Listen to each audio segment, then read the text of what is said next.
क्योंकि मारुति ने ब्रेजा को लाने में बेशक थोड़ा डिले किया, लेकिन उन्होंने बहुत अल्टीमेट लुक लेके आए हैं। ऑलमोस्ट लोग इसको जो रेंज रोवर की कार्स हैं उससे, मिडिल क्लास की रेंज रोवर तो उससे काफी कंपेयर किया गया है। लोगों ने इवन पीछे से ब्रेजा हटा के रेंज रोवर भी लिखवा दिया। लिटरली कई लोग मिलते हैं वो बोलते भी हैं कि ये आपके रेंज रोवर सी लगती है। कई लोग देखते हैं तो ये आई कैचिंग कार तो है।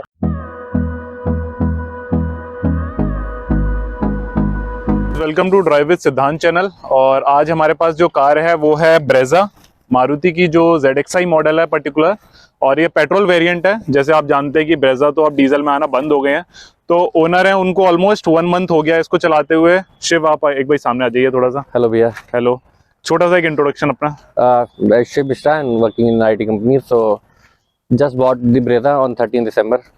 और अभी तक का एक्सपीरियंस तो बढ़िया रहा है मेरा इससे। बस एक दो मतलब मोस्टली तो पॉजिटिव्स है। मेन पॉजिटिव तो इसका लुक है, और लुक की वजह से ही शायद पहले चूज की थी, बट बाकी भी चलाने के बाद भी फील हो रही है। एक मस्कुलर कार का जो एक फील आता है इसको चला के, तो वो एक फील है इसमें। और एक दो नेगेटिव भी हैं। नेगेटिव पे शिव बाद में आते हैं। पहले ये बताओ, जब इससे पहले आप कौन सी कार ओन कर रहे थे? इससे पहले मैं भैया चला रहा था इयॉन, हुंडई की इयॉन। Hyundai की। तो जैसे Hyundai से जब शिफ्ट किया, लोग यूजुअली वेन्यू देखते हैं, तो वेन्यू नहीं देखी? मतलब वेन्यू भैया मैंने इसलिए नहीं देखी क्योंकि वेन्यू में एक तो जो पुरानी वाली वैल्यू थी वो तो चॉइस में नहीं थी कभी, क्योंकि एक तो उसका पीछे से लुक एक दूर से देखे तो लगता था कि कोई छोटी हैचबैक कार जा रही है। फिर जो नई वाली वेन्यू थी उसमें इन्होंने कुछ मॉडिफिकेशंस किए थे टेल लाइट्स वगैरह के और ग्रिल का आगे का, तो वो था। बट मुझे वेन्यू से एक तो बेटर इसका लुक ज्यादा बेटर लगा, और एक दो चीजें, एक तो वही मेनली तो लुक ही था। शायद लुक है, क्योंकि मारुति ने ब्रेजा को लाने में बेशक थोड़ा डिले किया, लेकिन उन्होंने बहुत अल्टीमेट लुक लेके आए हैं। ऑलमोस्ट लोग इसको जो रेंज रोवर की कार्स हैं उससे, मिडिल क्लास की रेंज रोवर तो उससे काफी कंपेयर किया गया है। लोगों ने इवन पीछे से ब्रेजा हटा के रेंज रोवर भी लिखवा दिया। लिटरली कई लोग मिलते हैं वो बोलते भी हैं कि ये आपके रेंज रोवर सी लगती है। कई लोग देखते हैं तो ये आई कैचिंग कार तो है। नहीं, डेफिनेटली इसकी अगर मैं लुक्स की बात करूं, लाइट्स की बात करूं, तो वो सारा चीज सबसे बेटर है। अच्छा, सेकंड ऑप्शन ये है कि जब ये देख रहे थे वेन्यू के अलावा नेक्सन आपने ट्राई नहीं करा? क्योंकि सेफ्टी का कंसर्न कहीं ना कहीं देखते हुए लोग आजकल टाटा पे बहुत जा रहे हैं। हाँ, नेक्सन का था, बट नेक्सन में एक तो वो ओवर प्राइस, मुझे लगा कि वो एक ओवर प्राइस है गाड़ी। और वही एक फर्स्ट सेफ्टी वाली, मुझे लगता है कि इस अपने सेगमेंट में सबसे सेफ गाड़ी तो नेक्सन ही है, उसका तो कोई नो कंपैरिजन। और परफॉर्मेंस वाइज भी मुझे लगता है, अभी तो ये नई कार है तो इसके बहुत ज्यादा रिव्यूज तो नहीं है, बट अभी नेक्सन पुरानी कार है तो उसके परफॉर्मेंस के तो सबको पता ही है कि बेस्ट चलती है, और सेफ्टी में भी है। बट एक लुक का जो मुझे उसका कभी पसंद नहीं आता था, और अंदर का इंटीरियर मुझे लगता था कि काफी बेसिक है इस सेगमेंट की और गाड़ियों से। उन्होंने बहुत ज्यादा मॉडिफिकेशंस किए नहीं उन्होंने, जो नई निकाली थी, तो वो एक मुझे लगता था ड्रॉबैक। तो जब इस पर्टिकुलर ब्रेजा को फाइनलाइज किया, पेट्रोल पे पहले चलाई है कार या? हाँ, डीजल का इयॉन थी, वो पेट्रोल ही थी। तो डीजल का बिल्कुल मन नहीं था, या NCR का भी एक रूल है कि अपना डीजल कार यहाँ पे ज्यादा? दोनों ही रीजन थे। एक तो डीजल कॉस्टली भी पड़ती, परचेज करता तो वो कॉस्टली पड़ती, दूसरा NCR में 10 साल का है, वो रीजन था। और पेट्रोल, एक तो सुजुकी में इन्होंने सारे डीजल इंजन बंद ही कर दिए हैं, तो ऑप्शन ही नहीं था इसमें तो डीजल का। तो ये जब हम बात करते हैं ZXi की, तो इसको कहते हैं कि most value for money car का वेरिएंट है ये। मतलब इसमें अगर आपको, जो पहले कहते थे कि मारुति में पहली बार सनरूफ आई है, और टॉप पे जाने की जरूरत नहीं है। मतलब लोग क्या करते थे, यूजुअली सनरूफ टॉप की वजह से जाना पड़ता था कि आपको सनरूफ चाहिए तो टॉप पे जाना है। तो पहले तो ब्रेजा में ऑप्शन ही नहीं था शायद सनरूफ का, ये अभी इन्होंने ब्रेजा में सनरूफ दिया है। तो इसका जो ऊपर वाला वेरिएंट है वो है ZXi प्लस। उसमें मुझे लगता है कि कुछ फीचर्स ऐसे हैं जो बहुत ज्यादा यूज के नहीं है, जैसे कि और कॉस्ट अराउंड 1,70,000 के अराउंड, मतलब 150 से ऊपर ही है, तो 1.5 लाख के ज्यादा कॉस्ट है। तो मुझे लगा कि वो एक उसमें 2-4 इससे फर्क है। एक तो डायमंड कट अलॉय है, जो डायमंड कट अलॉय मुझे बहुत ज्यादा नहीं अच्छे लगे। मेरे को पर्सनली मैं बात करूं तो मुझे ब्लैक वाले बहुत अच्छे लगे देखने में, क्योंकि इसमें हमने देखा नहीं है मारुति में कभी ऐसे वाले, हमने ब्लैक कलर में देखे नहीं है, और खासकर ये व्हाइट और सिल्वर कलर के साथ ये बहुत सूट करता है। हाँ, तो डायमंड कट अलॉय में मुझे भी वो कोई बहुत ज्यादा अलग से लुक नहीं आया, मुझे तो ये वाला ज्यादा ठीक लग रहा है, बट अपनी अपनी चॉइस है। और इसके अलावा उसमें शायद टच स्क्रीन बड़ी है, HUD है, और टच स्क्रीन का 1 इंच का बड़ा है। वो 9 इंच है, 8 इंच है, ये 9 इंच है, और इसमें 7 इंच। हाँ, तो ये फर्क है, और 6 एयरबैग का फर्क है। तो वो एक सेफ्टी वाला है, बट इसमें 2 एयरबैग्स हैं। अब फिर बात करते हैं, अगर जैसे जो परचेजिंग टाइम आता है, बुकिंग पीरियड, मोस्टली आजकल तो 1-1 साल की बुकिंग चल रही है, इस पे क्या मशक्कत करनी पड़ी वो बताओ। बहुत मशक्कत करनी पड़ी भैया। अब इसमें तो आप ऑलमोस्ट, मैंने जो पहली बुकिंग कराई थी, कितनी जगह बुक करी थी? मैंने 2 जगह बुक करी थी, लखनऊ और कानपुर। बट उसमें मेरी गलती मेरे से हो गई कि मैंने एक ही डीलर जो फ्रेंचाइज होते हैं, जैसे कि इनका सुजुकी के एक माई कार, KTL और एक और अभी नया कुलदीप मोटर्स जो इन्होंने स्टार्ट किया, तो कुलदीप मोटर्स पे ही मैंने दोनों अलग अलग सिटी में बुक करा दी। 24 अगस्त को बुक कराई थी फर्स्ट बुकिंग। उन्होंने पहले बोला था कि दशहरे में नवरात्र में दे देंगे, नवरात्र में भी नहीं दी, दशहरे में भी दे देंगे, दशहरे में भी नहीं दी। बेसिकली एक तो इस कलर के भी बहुत कम गाड़ियां बना रहे थे वो, मोस्टली आपको रेड और व्हाइट, रेड एंड ब्लैक और रेड एंड ब्लैक वो प्रमोट भी कर रहे थे, तो रेड एंड ब्लैक काफी बेच रहे थे। तो कई बार ऑप्शन आया कि रेड एंड ब्लैक ले लूं, और एक बार कल मन भी किया कि यार ले ही लूं, छोड़ देता हूं। बट मेरी टीम में एक मेरे ऑफिस में ही बंदा है, मेरा कलीग है, बिल्कुल मेरे प्रोजेक्ट में वो डेवलपर है, तो उसने ये कार ली है। उसने पहले रेड एंड ब्लैक बुक कराई थी, फिर उसको डीलर ने बोला फोन करके कि एक कलर आया है, अभी तक वो मार्केट में लोगों को पता नहीं है, आप देख लो। ये बात है 2-3 महीने पुरानी है। तो जब वो लेके आया और उसने मुझे फोटोज वगैरह भेजी, तो मुझे लगा कि यार ये सबसे बेस्ट कलर मेरे हिसाब से है, ये सबसे बेस्ट कलर मेरे हिसाब से जो ब्रेजा में लग रहा है डुअल टोन में। इसका सिंगल टोन उतना नहीं अच्छा लगता, बट डुअल टोन में ये रेड से बेटर लगती है मुझे। इसकी अगर मैं बात करूं आगे से, अभी तो इसमें कोई भी आपने मॉडिफिकेशन बाहर से तो नहीं कराया? मैंने कुछ भी नहीं मॉडिफिकेशन कराया। इसका जो हेडलैम्प्स है, प्रोजेक्टर हेडलैम्प्स, इसका परफॉर्मेंस कैसा लग रहा है रात को? मुझे कई लोग बोलते हैं, मतलब जैसे कि बाहर से जो थ्रो देखते हैं उनको लगता है कि काफी अच्छा थ्रो है, बट कभी कभी मुझे लगता है कि या तो मैं कोई थ्रो की डायरेक्शन नहीं सेट कर पा रहा हूँ या कुछ भी। नाइट में दिक्कत आ रही है थोड़ी सी? मुझे तो नहीं दिक्कत आ रही पर्सनली, मुझे तो पूरा बोनट दिखता है, पूरा बोनट दिखता है, और यही शायद विजिबिलिटी लॉन्ग में दूर तक देखने में, हाँ दूर देखने में मुझे कुछ लग रहा है कि कुछ तो है, या तो कोई सेटिंग में डायरेक्शन में मैं सेट नहीं कर पा रहा हूँ या कुछ। और जो इसका जो लो बीम है वो कुछ ज्यादा ही मतलब पास का ही है वो बहुत।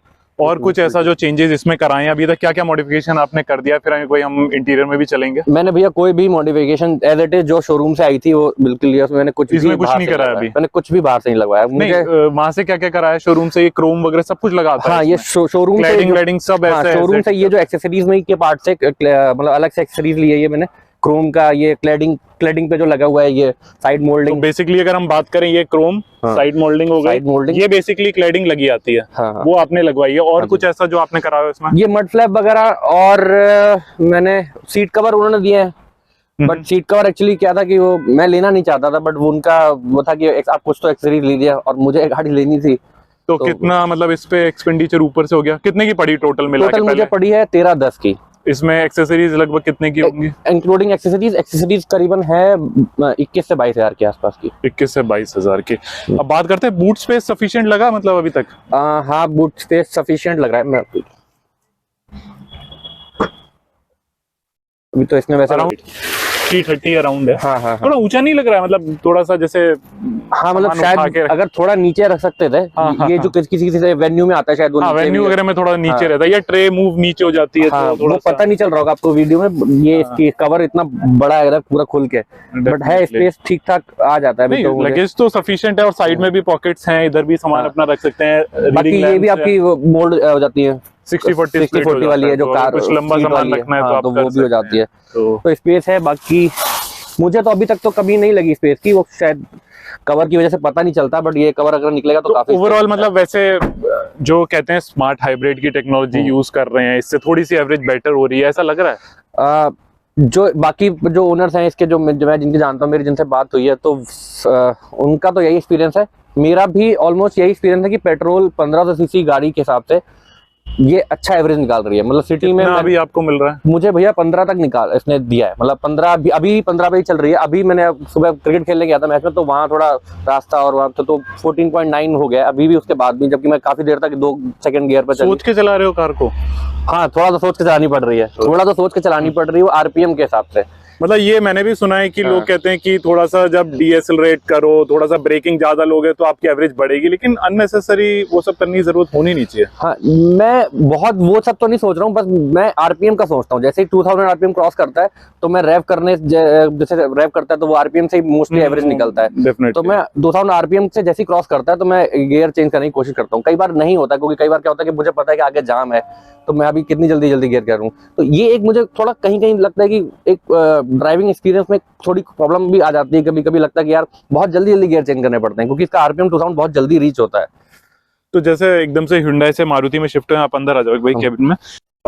तो पहले तो मतलब भैया यही था कि वो एक छोटी कार थी तो छोटी कार से बड़ा कार का एक्सपीरियंस ऑब्वियसली बहुत बढ़िया है। एक मस्कुलर कार का एक्सपीरियंस आता है मुझे फील, और हमेशा से मुझे एक बड़ी कार लेनी थी। और एक सीधे से मतलब स्मॉल कार से आपने सब कॉम्पैक्ट में जो थोड़ी सी एसयूवी टाइप का आपको फील देती है, थोड़ा सा ऊंची सीटिंग हो जाती है, ऊंची सीटिंग होती है, और मतलब अंदर बैठ के आपको मतलब एक अच्छी बड़ी कार का फील आता है। और बाकी उसमें चलाने में वही है कि पावर महसूस होती है, वो 800 सीसी है, तो इसमें ये 1500 है, तो पावर की एक वो है। और बाकी फीचर्स तो है ही, फीचर लोडेड है, मतलब उसके अलावा अंदर ऐसा कुछ हो जो केबिन में पसंद नहीं है। आप नेगेटिव की बात कर रहे थे, तो नेगेटिव क्या क्या मेरे को वो भी एक बार बताइए थोड़ा सा। केबिन में मुझे लगता है कि एक तो एसी वेंट ये काफी बेसिक्स है, और ये जो डैशबोर्ड दिया है, जैसे इन्होंने अभी ग्रैंड विटारा निकाली है अपनी, तो ग्रैंड विटारा में आप देखोगे तो इन्होंने ऑलमोस्ट यही डैशबोर्ड का लुक रखा है, बट उन्होंने यहाँ पे लेदर सीटिंग करी हुई है, प्रीमियम। तो ये एक्चुअली मेरे को भी समझ में नहीं आया कि ब्रेजा के तुरंत बाद ग्रैंड विटारा इन्होंने निकाल के इतना सा डिफरेंस है। और आप ये देखोगे ये जो साइड में आप अब वो कब दिख रहा है आपको, ये सारे जो कपड़े हैं थोड़े बेसिक से, मतलब ये बेसिक है। और अभी क्योंकि एकदम नई है तब भी मैं देख रहा हूं थोड़े से गंदे होने स्टार्ट हो गए। वही तो ये मुझे लगता है आप यहाँ पे आप 13-14 लाख कस्टमर से ले रहे हो इस रेंज में, तो आप और बाकी सेगमेंट की गाड़ियां देती हैं, जैसे आप वेन्यू में जाओ तो मुझे लगता है कि अंदर की लग्जरी के मामले में तो हुंडई से बेस्ट कोई कार नहीं है, फीचर्स में और अंदर की लग्जरी में, सिटिंग में और सब में। तो पर इनका ये चीज एसी वेंट हो गया, और ये आप देखिए ये और इम्प्रूव एक्चुअली में ये आप अगर पुरानी ब्रेजा में भी बैठे हो, इस जगह से ना ये जगह देके ये थोड़ा सा बस उसको चेंज करने की कोशिश करिए, क्योंकि अगर ये चेंज भी नहीं करते ना तो ये अंदर से थोड़ी सी देखोगे थोड़ा सा ना ब्लैक में थोड़ा सा कभी थोड़ा सा डल वाला फील देता है, उसमें ये ब्राउन कलर थोड़ा सा उसको और इंक्रीज कर रहा है उस चीज।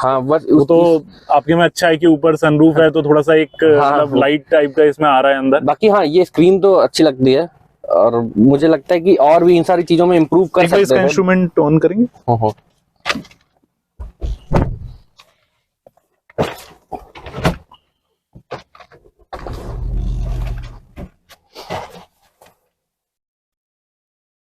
तो कई गाड़ियों में तो अभी सेगमेंट के डिजिटल भी आ रहा है। हाँ फुली डिजिटल, इसमें एनालॉग प्लस डिजिटल है। तो बट मेरे को वैसे ये वाला ज्यादा मुझे मतलब जब एनालॉग सुई आपकी चलती है थोड़ा सा मुझे भी अच्छा लगता है, फील आता है कि आप उसको शायद रेस को अपने मतलब कमांड कर मुझे भी बहुत ज्यादा वो नहीं है शौक, मतलब ये मिक्स वाला ठीक है। क्योंकि मैं एक दो कार में ये जो स्लाविया वर्टस आ रहे हैं इनमें टोटली अंदर अगर आप देखोगे डिजिटल है ना, तो वो ऐसा लगता है जैसे कॉकपिट टाइप में नहीं बैठे, लेकिन वो फील नहीं आ पाती है। रेस दे रहे हो कि एनालॉग सुई जब ऊपर नीचे होती है तो थोड़ा सा फील आता है। वो तो ये तो है कि वो रैप करो आप चलाओ तो वो एक एनालॉग का तो मजा ही आता है। टच इसका कैसा लगा, मतलब ओवरऑल टच अच्छा है, सॉफ्ट टच है, मतलब बहुत ज्यादा सॉफ्ट भी नहीं है, बट एक अच्छा टच है, मतलब फील कराता है। ऐसा बहुत ज्यादा आपको वो नहीं करना पड़ता कि आपको एकदम हाथ लगा के टाइटली करना पड़े, तो वो हो जाता है मूव इजीली।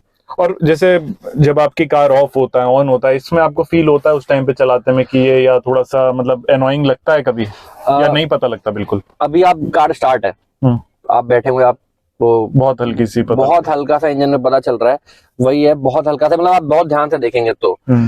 और हाँ बस जब ये 2000 आरपीएम क्रॉस करती है तो ये साउंड देती है। इंजन के साउंड तो अंदर आता है फिर, बट 2000 के नीचे रहती है, 2000 तक रहती है तो ये स्मूथ चलती है। बाकी नेगेटिव्स में और क्या क्या ऐसा लगा? एक तो एसी का आपने कहा थोड़ा सा। एक एसी का मुझे एक और प्रॉब्लम आ रही है, ये मैंने आपको जब मैंने कॉल करी थी तब भी बताया था, ये जो साइड स्टीयरिंग के बगल वाला ये एसी वेंट है, ये 23-24 पे भी मैं चला रहा हूँ, और हम लोग विंटर में मतलब 11-12 डिग्री होता है, बट बाकी इसके पता नहीं क्यों साइड वेंट से थोड़ी गर्म हवा आ रही है, हीट सी।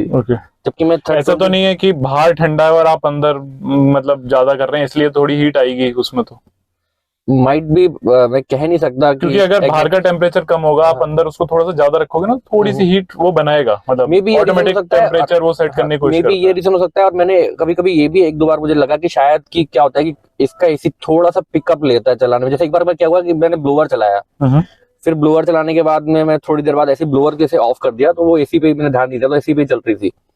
तब मैंने फिर ऐसे अचानक से देखा तो इधर से हवा आ रही थी, गर्म पानी मैंने देखा, तो फिर वो धीरे धीरे थोड़ा इम्प्रूव हुई, बट फिर भी है कुछ तो प्रॉब्लम है, तो दिखानी पड़ेगी। वो तो आप सर्विस में अभी चेक करा सकते हैं। सर्विस इसकी अभी कोई हुई नहीं होगी? फर्स्ट सर्विस हो गई है। हाँ मैंने 1400 किलोमीटर चला लिया, तो आप मतलब थोड़ा जल्दी कवर करेंगे। तो उसमें कुछ फर्स्ट वाली सर्विस फ्री होगी? हाँ फर्स्ट सर्विस नॉर्मल चेकअप हुआ था। हाँ नॉर्मल। नेक्स्ट सर्विस कब है इसकी? नेक्स्ट सर्विस वही 6 जो होती है 3 मंथ पे 6 मंथ पे 6 मंथ। हाँ 6 मंथ पे, वो तो 6 मंथ वाली होगी वो वाली। ओके, ये 6 मंथ और किलोमीटर शायद 10,000 किलोमीटर। सनरूफ का यूज लग रहा है, मतलब इतनी बड़ी सनरूफ का? कभी निकल के देखा मतलब? हाँ, मतलब मेरी फैमिली में जब नई नई कार होती है तो लोग ट्राई करते हैं, तो वही है, तो फैमिली में प्रायोरिटी थी वैसे कि मुझे सनरूफ चाहिए या नहीं? मुझे तो चाहिए थी, बट ऐसा तो मुझे पता है कि हम लोग शौक में ले लेते हैं, बट उसका यूज बहुत कम ही होता है। बट हाँ, मुझे लगा कि जब मैं पैसे खर्च कर रहा हूँ, तो जैसे VXI मॉडल जो इसका जो सेकंड बेस है, उसमें वो नहीं है, तो उसमें मेरे करीबन 2-2.5 लाख रुपए बच भी जाते हैं। उसमें ऐसा क्या नहीं था जो आपको चाहिए था इसमें है? उसमें एक तो एलॉय नहीं थे, एलॉय नहीं है, और सनरूफ नहीं था, और टच स्क्रीन उसकी बहुत बेसिक वाली टच स्क्रीन है। ये 3 चीजें, ऑटोमेटिक क्लाइमेट कंट्रोल वगैरह, और इसमें मतलब यही थोड़ी बेसिक फीचर वाइज थी। और मतलब ये सनरूफ हो गया, एलॉय हो गया, और टच स्क्रीन का हो गया। बाकी अंदर से भी थोड़ा इन सब इसके कंपैरिजन में, ZXi के कंपैरिजन में थोड़ी बेसिक थी अंदर से फीचर वाइज भी, बाकी तो सेम ही है वो कार। तो अब अगर वैसे लगता है इसको चलाने के बाद कि नेक्सन या फिर वेन्यू ट्राई करना चाहिए था, या सफिशिएंट, मतलब खुश हो इस कार से अभी? भैया अभी मुझे तो 1 महीना हुआ है, तो अभी तो मुझे इससे बहुत अच्छा एक्सपीरियंस फील हो रहा है, तो क्योंकि चलाने में मजा आ रहा है, और लुक वही है, एक लुक का तो सेटिस्फेक्शन अभी हाईवे पे चलाया या कहीं पे माउंटेन्स पे ट्राई किया? मैंने माउंटेन्स पे तो नहीं जा पाया, न्यू ईयर पे प्लान था बट नहीं गया, तो अभी अच्छा किया, जाम में फंस गए। हाँ, वो जाम अभी माइट भी देखते हैं, पर हाँ एक बार तो करना है। पर मैंने इसके सस्पेंशन आज ही सुबह बहुत भयंकर तरीके से ट्राई किए हैं। अगर आप उधर जाते हो, वहाँ पे बहुत क्रिकेट का जो अंदर जाके वो बीच में पगडंडी, तो वो बहुत बड़े इतने बड़े गड्ढे हैं वहाँ पे, तो सस्पेंशन ठीक मुझे अच्छा लगा, क्योंकि मैं पहले इओन से भी जाता था। डेफिनेटली ये बहुत कंफर्टेबल है। हाँ। सिटिंग के मामले में ब्रेजा की जो थर्ड सीट है, वो सेकंड सीट है, वो काफी अच्छी है। 3 लोग आप आराम से बैठ सकते हैं। जैसे मैं कह रहा था, ये आप देखिए इन्होंने जो एक्सेसरीज में जो है ना, ये इन्होंने 9,000 की दी है। ओके, अब ये आप करोल बाग चले जाओ तो 5,000 रुपए में इससे मच बेटर मिलेगी। डेफिनेटली, मतलब वो तो देखिए हमेशा थोड़ा सा कंपनी कॉस्टली देता है। सुजुकी यही फर्क है, सुजुकी वाले कर सकते थे। जैसे आप देखोगे बलेनो नेक्सा ने निकाली है, तो नेक्सा की जो अब बलेनो में बैठो, तो बलेनो वालों ने जो उनकी वो दी है पूरी ये सीटिंग, सीट कवर वगैरह, वो एकदम कुशन्स वगैरह प्रॉपर, इधर कुशनिंग, इधर यहाँ पर कुछ नहीं। इन लोगों ने इसको थोड़ा सा बलेनो जैसा कुछ लेने की कोशिश करी है, जैसे आपके ये बटन्स हो गए, इनको चेंज किया है, लेकिन हाँ अभी जो प्रीमियम नेक्सा दे रहा है वो तो ये नहीं मैच कर पाएंगे। थोड़ा वाइज नेक्सा वाली जो है वो सर्विस तो नहीं है। फैमिली को कैसी लगी कार ओवरऑल? फैमिली को तो बहुत अच्छी लगी, मेरे फादर को काफी पसंद आई। ओके, नहीं मारुति का एक ट्रस्ट अपनी जगह पे, और डेफिनेटली ये जो थोड़ा टाइम से चल रहा है कि काफी ब्रांड्स इंडिया से मूव आउट हो रहे हैं, जैसे फोर्ड हो गई है या GM चली गई, काफी सारी ऐसी कंपनीज हैं, इवन काफी अभी ऐसे वर्ज पे हैं जो जा भी सकती हैं। तो उस टाइम को देखते हुए मारुति और अपनी महिंद्रा टाटा की 3 कंपनीज बचती हैं। इस गाड़ी तक पहुंचने की मतलब बहुत लॉन्ग, मेरी काफी रिसर्च हुई है। आप लोग, आपका चैनल देखता था मैं यूट्यूब में, और बाकी सब रिसर्च में चैनल्स वगैरह में 1-1.5 साल से मैं देख रहा था। पहले सोनेट लेने वाला था मैं, बहुत पहले सोनेट का ब्लैक कलर की सोनेट से पहुंचा, फिर नेक्सॉन पहुंचा। नेक्सॉन बिल्कुल मन बना लिया, डार्क एडिशन जो आती है कि नेक्सॉन लूंगा, वो थोड़ा देखने में अच्छी लगती है, डार्क एडिशन। तो पहले मुझे ये था कि हमेशा से एक पता नहीं क्यों था कि पहली कार ब्लैक कलर की लूंगा, ब्लैक ऐसे होता कि ब्लैक कलर में लूंगा। तो फिर नेक्सॉन से वो बात बन नहीं पाई, वो डीजल जो मुझे चाहिए थी एग्जैक्ट उनका मॉडल था, जिसमें सनरूफ और अलॉय और सारी चीजें आ रही थी विद डार्क एडिशन, तो वो करीबन 15 के आसपास, 1480 के आसपास जा रहा था एकदम से। आपका बजट वो ओवर बजट 2 लाख 2.5 लाख ऊपर, 2 लाख के ऊपर आसपास पहुंच जाता बजट, तो वो था। फिर वहां से वो कैंसिल हुआ, और डिलीवरी का भी थोड़ा उनका टाइम था। फिर घर पे मेरे फादर को लुक पसंद नहीं नेक्सॉन का, मतलब उनको पता है कि वो जानते हैं कि गाड़ी बहुत दमदार है, बट उनको लगता है कि लुक पीछे से बड़ी क्यों, पता नहीं क्यों नहीं इम्प्रूव कर रहे हैं टाटा वाले। हालांकि वो गाड़ी तो उस सेगमेंट पावर वाइज तो बहुत बेस्ट है। फिर सोनेट पे आया, सोनेट केवल मैंने लुक की वजह से सोनेट भी लुक की थी। सोनेट थोड़ा सा इसी चीज में मात खा रही है सोनेट में, और अब थोड़ी सी वो ना थोड़ा सा ओल्ड मॉडल लगने लगा। सोनेट सेल्टॉस स्टिल थोड़ा सा नया, सोनेट पता नहीं क्यों प्लास्टिक सी लगती है। जब मैं अंदर बैठा सोनेट के, तो एक बहुत कॉम्पैक्ट फीलिंग आई, छोटी लगती है, छोटी अंदर से वैसा लगा कि एकदम कोई कंजेशन सा है, और बहुत ही ये एरिया जैसे अभी इसमें वाइड लगता है, उसमें काफी छोटा सा लगा। और ये जो सारे उनके फीचर्स ऐसे हैं, सारी ये एक्सेसरीज वगैरह, ये जो है स्क्रीन वगैरह, बहुत प्लास्टिक सी लगी जैसे। नहीं, ब्रेजा की अंदर जो सिटिंग है वो थोड़ी स्पेशियस लगती है। डेफिनेटली इस चीज में मारुति ने अच्छा काम किया था। इवन मेरी फोर्ड इकोस्पोर्ट से पीछे की अगर मैं सीट देखता हूँ, तो ब्रेजा और नेक्सन की सबसे बड़ी लगती है। अगर मैंने जो सबसे पहले प्लान की थी गाड़ी, वो इकोस्पोर्ट ही की थी, क्योंकि मुझे फोर्ड इकोस्पोर्ट बहुत पसंद थी, बट वही था कि उस टाइम जब तक मैंने लेने गया तो फिर वो फोर्ड जा चुकी थी। तो Shiv thank you and congratulation first of Thank all, you भैया। है ना। तो अगर कुछ चेंज कराते हो या हाँ। थोड़े टाइम बाद अगर लगता है इसको चलाने में जब सर्विस हो जाएगी, एक पेड सर्विस, या थोड़ा सा इसको लॉन्ग ड्राइव करोगे, कभी माउंटेन्स जाते हैं, तो एक छोटा सा फीडबैक हम और लेना चाहेंगे उन लोगों के लिए, हेल्पफुल रहेगा जो एटलीस्ट बिल्कुल। अब इस पे माइल्ड हाइब्रिड वाला जो कंसेप्ट लोग सोच रहे हैं ना, तो ये थोड़ा सा उन लोगों को, मेरे व्यूअर्स को काफी हेल्पफुल रहेगा, है ना। श्योर श्योर तो sure. Thank you. Thank you भैया।